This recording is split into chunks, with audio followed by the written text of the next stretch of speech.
नमस्कार, मैं हूं जूली। आप देख रहे हैं न्यूज़ 18 बिहार झारखंड का डिजिटल प्लेटफॉर्म। मंगल और चांद पर जाने के बाद अब भारत शुक्र ग्रह पर जाने की तैयारी में है। शुक्र ग्रह को लेकर के कई तरीके की बातें कही जाती हैं कि ये पृथ्वी से काफ़ी मिलता जुलता है, वहाँ पर ऑक्सीजन भी है, लेकिन वहाँ का तापमान इतना ज़्यादा है कि वहाँ पर कोई जीवित नहीं रह सकता है। लेकिन अब इन सारी चीज़ों का अध्ययन करने के लिए इसरो ने तैयारी कर ली है। ठीक 4 साल बाद शुक्र ग्रह पर यहाँ से एक विमान भेजा जाएगा जो कि उसके ऑर्बिट में जाकर के उसकी पूरी स्टडी करेगा और ये पता लगाने की कोशिश करेगा कि जो समानता है पृथ्वी में और शुक्र ग्रह में वो कितनी है और यहाँ पर क्या क्या संभावनाएं हैं। भारत साल 2028 में इसके ऑर्बिट में अपना यान भेजेगा और इसके लिए 1236 करोड़ रुपए को मंजूरी भी दे दी गई है, जिसमें से 824 करोड़ रुपए अंतरिक्ष यान की ओर जाएंगे। इसके जरिए शुक्र के वातावरण, सौर विकिरण और वायु का अध्ययन किया जाएगा।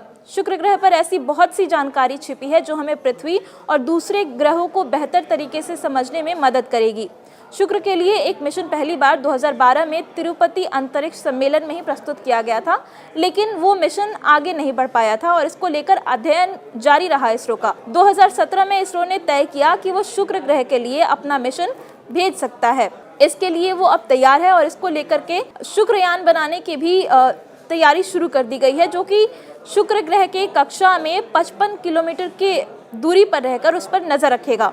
अब आइए इस ग्रह के बारे में अब तक क्या क्या जानकारी है इसकी भी बात कर लेते हैं। जहां मंगल और चंद्रमा पर जीवन के लिए स्थितियां अनुकूल नहीं है, तो वहीं शुक्र पर हालात जीवन को खत्म कर देने वाले हैं। चंद्रमा और मंगल पर उपकरणों के साथ जिंदा रहा जा सकता है, तो शुक्र ग्रह पर ऐसा असंभव अभी तक माना जाता रहा है। शुक्र ग्रह पर ऑक्सीजन है, लेकिन उस रूप में नहीं है कि उससे सांस ली जा सके। वैज्ञानिकों ने शुक्र के वायुमंडल में दिन और रात दोनों समय पर परमाणुक ऑक्सीजन का पता लगाया है और यह ऑक्सीजन वहां के वायुमंडल में सल्फ्यूरिक एसिड के बादलों को दो परतों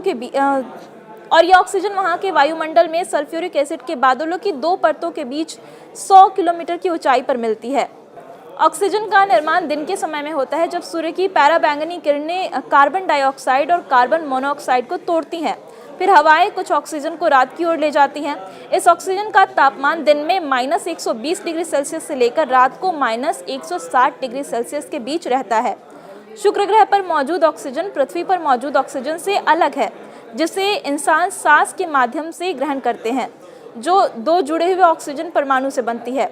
शुक्र ग्रह पर ऑक्सीजन एक स्वतंत्र रूप से तैरते ऑक्सीजन परमाणुओं से बनी है और यही वजह है कि वो फेफड़ों को खराब कर सकती है और वहाँ पर इंसान जीवित नहीं रह सकता। वहाँ का वायुमंडल कार्बन डाइऑक्साइड और सल्फ्यूरिक एसिड के बादलों से भरपूर है।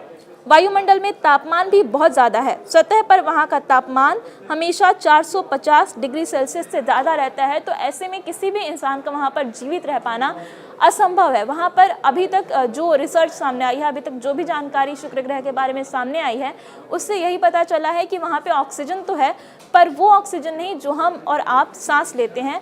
जो ऑक्सीजन वहाँ पर मौजूद है उसमें हम जिंदा नहीं रह सकते, हमारे फेफड़े जो है वो खराब हो जाएंगे। साथ ही शुक्र ग्रह का तापमान भी इतना ज़्यादा है कि वहाँ जाते ही इंसान कहिए तो पिघल सकता है।